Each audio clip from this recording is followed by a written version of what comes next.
Welcome to Was It Good? I'm Chad. I'm Chris. And today we're going to be finding out if Ghostbusters 1984 was good. Yep. Because we have to say the date it was released now because we There came was out for 2016. Really bad 2016. I don't know what made it so bad. You haven't seen it and you refuse to watch it. I mean, what did they change that made it so bad?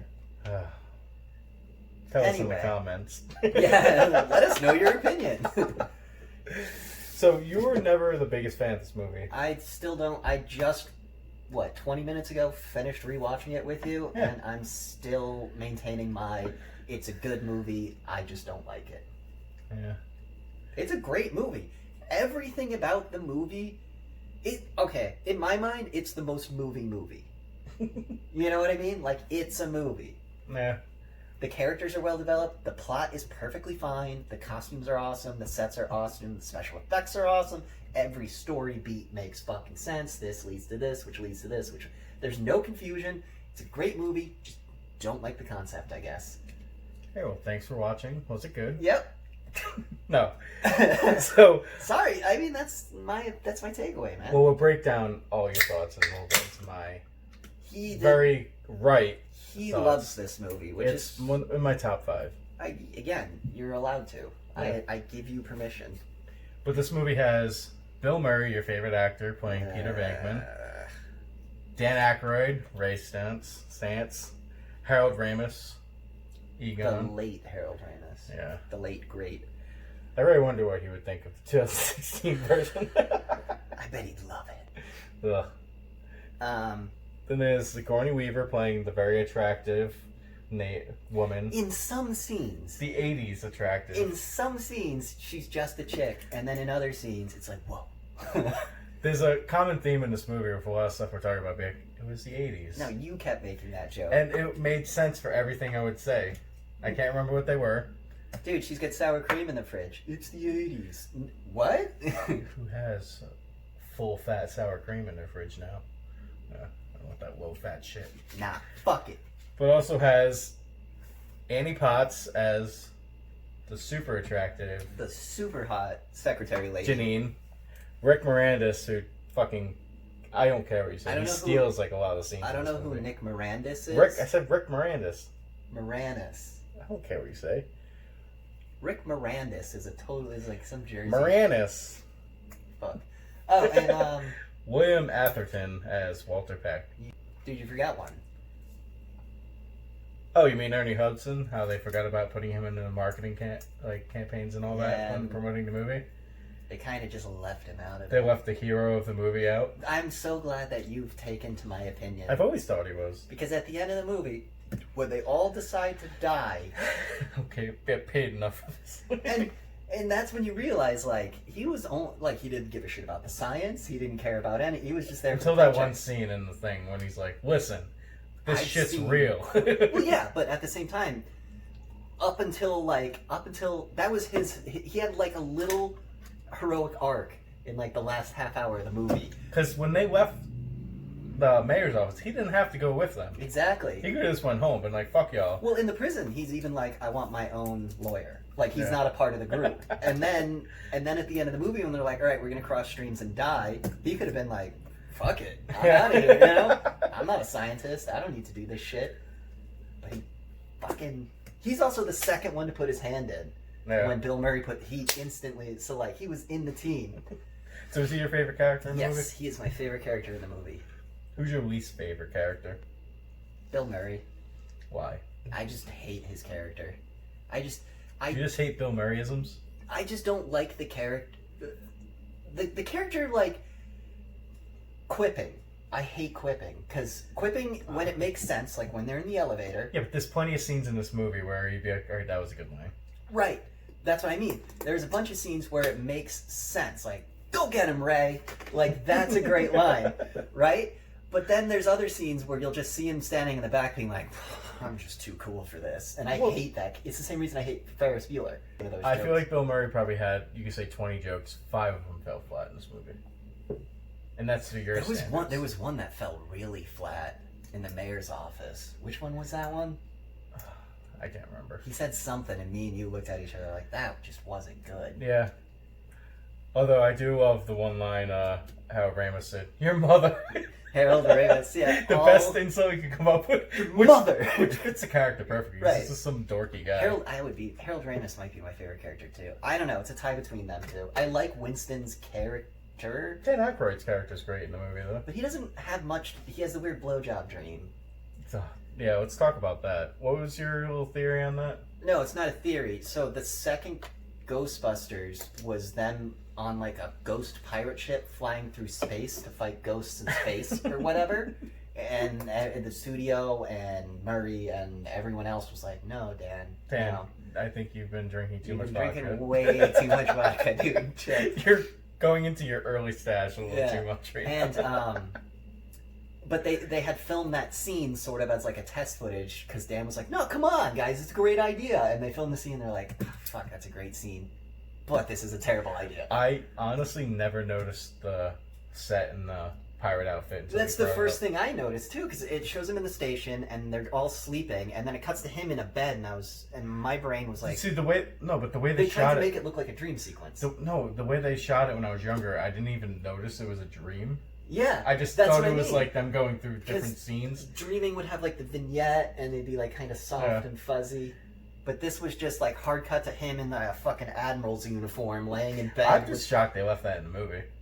It was probably Dan Aykroyd putting his foot down and being like, "I'll fucking walk." And he just falls off the bed to make it better. Yeah, With because he's a performer. He gets it. Yeah.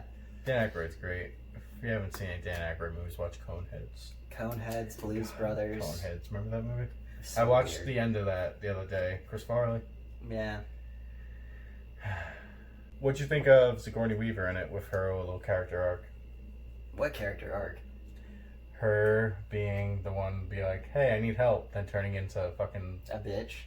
And then turning into a love interest. Whoa, how progressive. What a well-written female character. and then becoming the demon thing. I know, but her character sucked. Like, out of nowhere, she's just in love with Venkman. To be fair, in that scene, she was being flirted, then she was like, "Alright, where's my stuff?" But she was doing the typical woman thing where, like, bat the eye to get the information. Like, Yeah, she like knows- that would have been good if the movie Well, ended. Bill Murray did if- say, "I'm in love with you." If the movie ended with Venkman going for a kiss and her going, "Ew, no, no, no." You know, like, that would have been great. To be fair, in the second movie, they don't end up together. Yes, It was I somebody else. understand. But, like, her character was so one-dimensional. Yeah. You know whose character wasn't? Rick Moranis. Rick Moranis' character. I love the scene when he's outside the restaurant and nobody gives a shit. Yeah. It's just like old school New York where people are like, "God damn it, this drug addict." Well, that's nowadays. If some guy came running up, like, all, like, disheveled and screaming and, like, "Ah, monsters are chasing me," wouldn't you be like, "Okay, buddy," and, like, "I hope he doesn't hurt me," you know? I don't know. I don't know. That's the morality thing Yeah. where I feel like we differ. So what you're saying is you would... I'm a hero, goddammit. So what you're saying is you would... So Rick Moranis was great in this movie, right? And the most characterization we get from him is the party scene. And that's where we learn his character, because he gives two very key lines, which is, "I wrote this off as a business expense. That's why I invited clients, not friends." He just says that to the room. No, Right? he says it to the one guy. He's like, "Oh, you having fun?" But, like, he turns and says it to the room, which leads me to believe, like, why would you even make that distinction unless you don't have friends? You know? No, the reason I invited all my clients is because I didn't want to invite friends. Well, it's a typical trope of like the whole nerdy guy being like, But also, at the same time of him admitting he doesn't have friends, he goes straight up to the prettiest girl at the party and asks her to dance. she had like, I want to know how they know each other. It's probably in the Aykroyd script. You know what I mean? It's probably in the... But, like, the fact that at one scene he's going, "I'm a fucking loser. Sup, babe, let's dance." It's like, that's his character. And he like convinces that. her like that. Like that, man. So, like, She's just like, "Okay." yeah, she just does it because fuck it, right? Like, if we start dancing, maybe everyone else will. And it's It's the confidence, man. like, like, He has like I'm a super nerd, but I'm fucking so full of myself. he's confidence. so unaware socially Yeah. that it's like blind, like ignorance is bliss. You know I what feel I like mean? they should have just made a spin-off movie of him. No. There's As the Ghostbuster Rick Moranis. Though. there's stuff there, but not enough. Nah. He was perfect for what he was. It's Rick Moranis. He could do it. Yeah. I don't know. But then you have like the William Atherton, Walter Peck character, who's just basically in there to be like He's a plot device. the asshole. Which I will say, Bill Murray fucks the whole situation He's up. the reason all of that happens. Yeah, if he was just nice to the dude when he first showed and now up. you see why I hate Bill Murray's character, you know? Because at the end, because when all those things happen, he's like, "This is your fault. You were a dick." And it's like, yeah. Because when he first meets Peck, he knows he has shit on it. When you have, like, grease on your hands, don't you, like, wipe it off before you go for... He doesn't. And not only does he shake the guy's hand, he then wipes his hand off on the guy. Now, if I'm that guy, in my brain, I'm like, I'm ruining everything you have here now. I'm making sure your life falls apart. Because fuck you, you're an asshole. You didn't say please. Fuck you, dude. Like, come on. Yeah. It ends up being in a situation where dude just coming in, doing his job, if you were nice to him, probably would have left. Probably would have left. But now he's making it his mission to fuck you. Because you fucked him. Ugh. And also in the beginning, my theory that Venkman is actually the college. Yeah, he's the reason Aykroyd loses his fucking job. Yeah, because I think if Peter Venkman was actually the one that was supposed to be like a teacher or something. Right, but he got the grant, right? Yeah. Which means initially he had something that the school saw value in. But then he just wanted to get laid. But then he just used it to drink and try and get laid. Where Egon and Ray are there to actually do work. They're there to work. They're doing work. And they lose their job because this guy can't stop trying to rape chicks. Because he's super rapey towards Sigourney. In the apartment, I love you. I love you. It's like, bro, that gets you arrested nowadays. It's just charm, man. It's 80s charm. And yes, again, that is another example of the 80s because that's how you used to just yell at a chick until she said yes. Cobra Kai actually made a funny joke about that where they were making fun of Tinder and everything. He's like, I forget the names. It's awful. Well, the show's not awful. Me forgetting it. But keep explaining. He goes to the bar and he's like, back in the day, you used to go up to a bar and like bump into a chick and be like, "Oh, I'm sorry. Let me buy you a drink to make up for it." Yeah. Now it's match, go on bad date. Match, go on bad date. Or it's just match. Hey, what's up? Nothing. And then you're like, well, I guess I suck. Thanks, lady. You fuck. No, we can keep that in.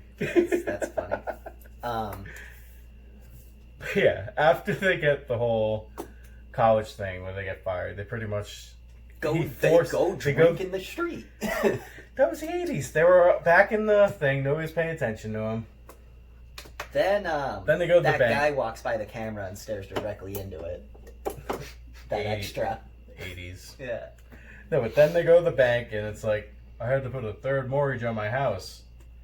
And it's just like, damn, dude, you're condemning your friends. 19% interest. And the payments alone for this year will equal $96,000. You just ruined your friend's life. Because you thought of a get-rich-quick scheme. And I love seeing how he never builds any equipment. It's all Egon and Ray. Oh, yeah. They built everything. He's the face, the hype man. He's the leech. Yeah. Chris. Yeah. Whoever was doing the special effects, I kept pointing this out to you because I really liked whoever was doing this.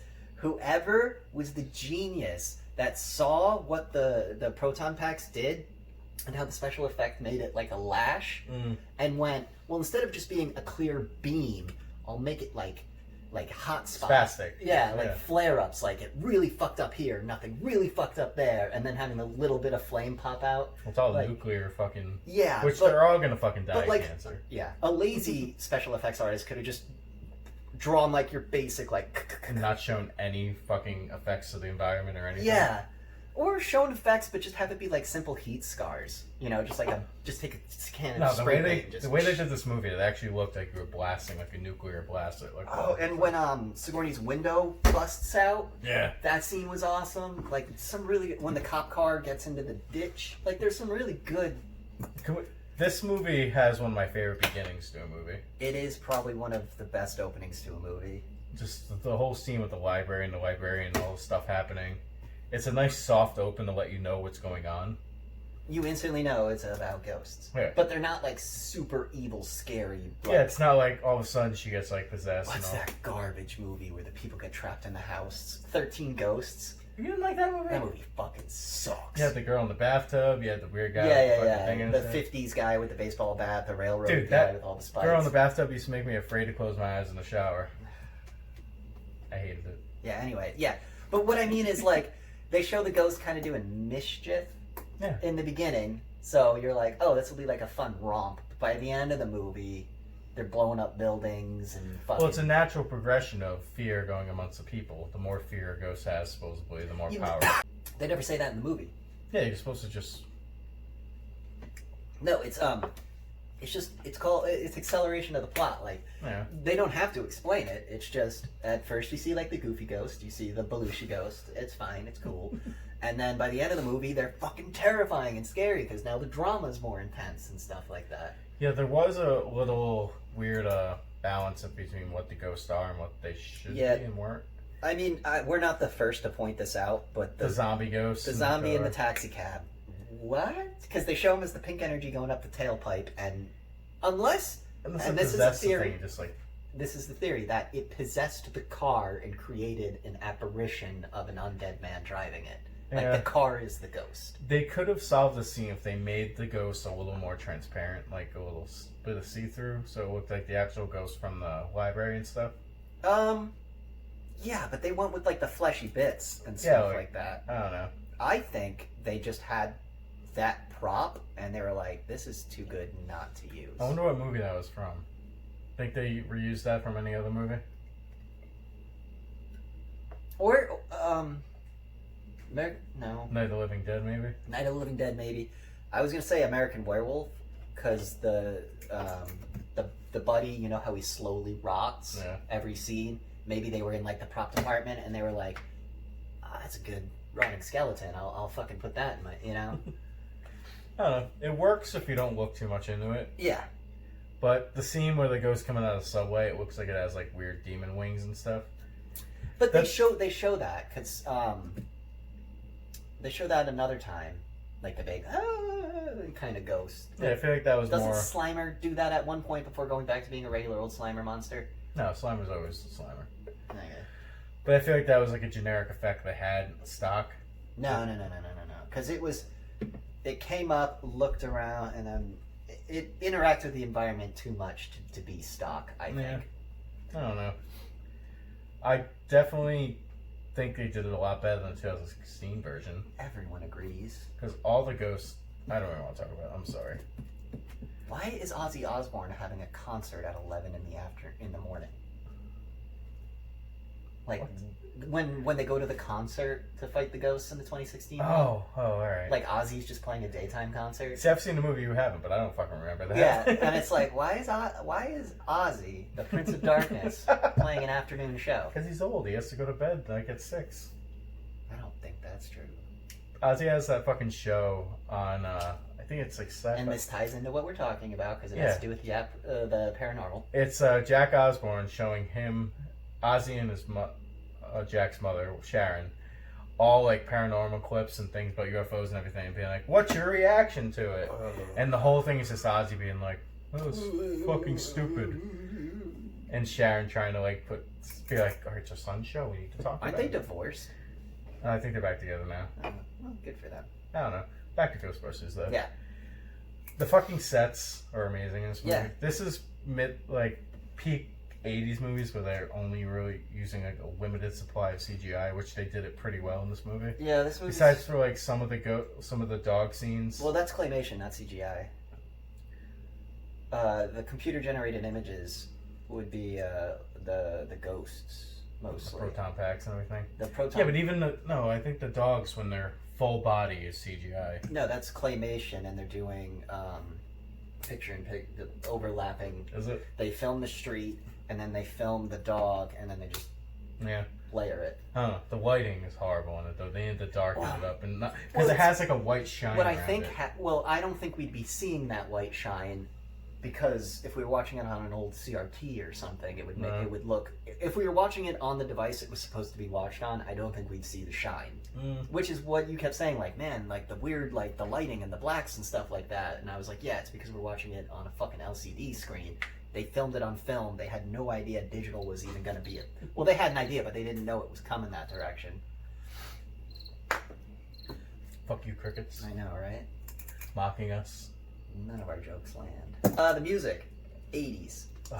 This movie has a half and half for me with the music. I love like the original music, but then they throw the 80s tunes in that kind of just like. That was the problem with the shitty electronic toms. It's the problem with the 80s music, where those songs throw you out of the movies. Because you instantly remember how bad generic 80s music is. Yeah. Like the really good stuff like Bowie and shit like that is not going to be. These are weird. Like their movies, most of them are really good. I think the music is really. The music, the clothes, everything. The 80s was its own thing. The clothes wasn't bad. Dude, I rocked that jean jacket. Yeah, right. That one guy. Me! Alright, so what do you think of the actual like finale of the movie? You think it was kind of rushed at the end? No, because they were setting it up the whole time. Yeah. How do you think of the Stay Puft? You think that was a good little joke? I thought it was a great joke. Yeah. Because they led into the Stay Puft the whole time. You see the marshmallows on her counter. You see like the poster. You see the poster. You see it on the shelf in the shop when Rick Moranis shows up. Like you see it 3 or 4 times, and then big reveal. Stay Puft is. At least it's a joke that's always in his mind. Yes. It's always around. Because it's always around him, and if Ray is anything like Aykroyd in real life, he would totally make mental notes of that. I do that too. Yeah. It's not schizophrenia, but whatevs.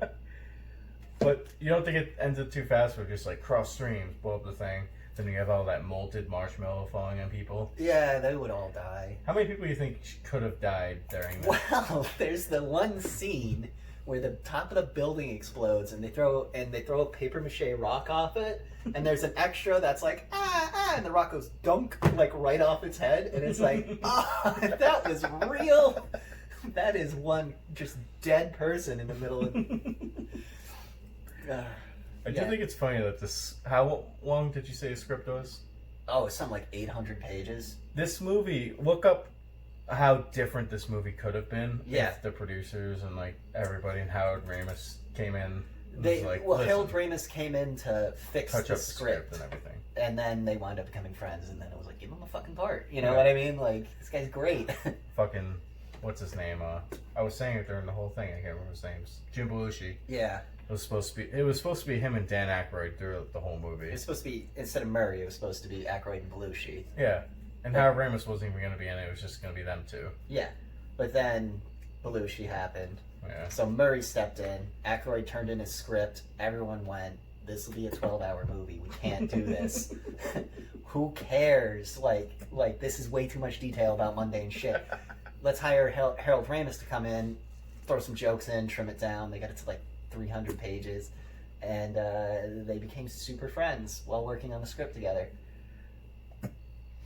I don't know. The whole Slimer thing was great if you look at it in Harold Ramis, or Jim Belushi. Yeah. It's just so weird the way that character fits into all the other ghosts in the movie. He's his I own... think it's just supposed to be like He's like the comic relief ghost. It's like a depiction of just gluttony. Maybe that was Dan letting his feelings about Belushi bleed through the pages. Yeah. Yeah. It's a dead guy who can't stop eating or drinking. Remember, he's just pounding the alcohol. Yeah. Ugh. But overall, like, this movie, was it good? Yeah. I think it's great. I think it's great too. It is a great movie. I just don't like it. This is one of those movies where I could watch a lot. Like, I could probably watch this movie, like, at least maybe in the background once a month, have it on. I would only watch it if someone else forced you to watch it. Yeah, not even forced me, but was like, "Hey man, you want to watch Ghostbusters?" And if I can't come up with an alternative, it's like, "Alright, Ghostbusters, let's go." Yeah. I don't know. This movie just makes me happy. Oh, it's super positive and upbeat. It's not even that though. It's just like everything in the movie. Like I've seen this movie so many times, and I'm still laughing at the same fucking jokes all the time. Yeah. I don't know. You are a simpleton. I don't know. I just feel like it works. It's a good movie. It's one of the better movies that came out back then. Yeah. Because everybody has like little boners over 80s movies, but not all of them. Yeah, are like as good as... fucking people like Ferris Bueller and Back to the Future. When we get to Back to the Future, I'm gonna hate you so much, aren't I? Mm-hmm. But overall, was it good?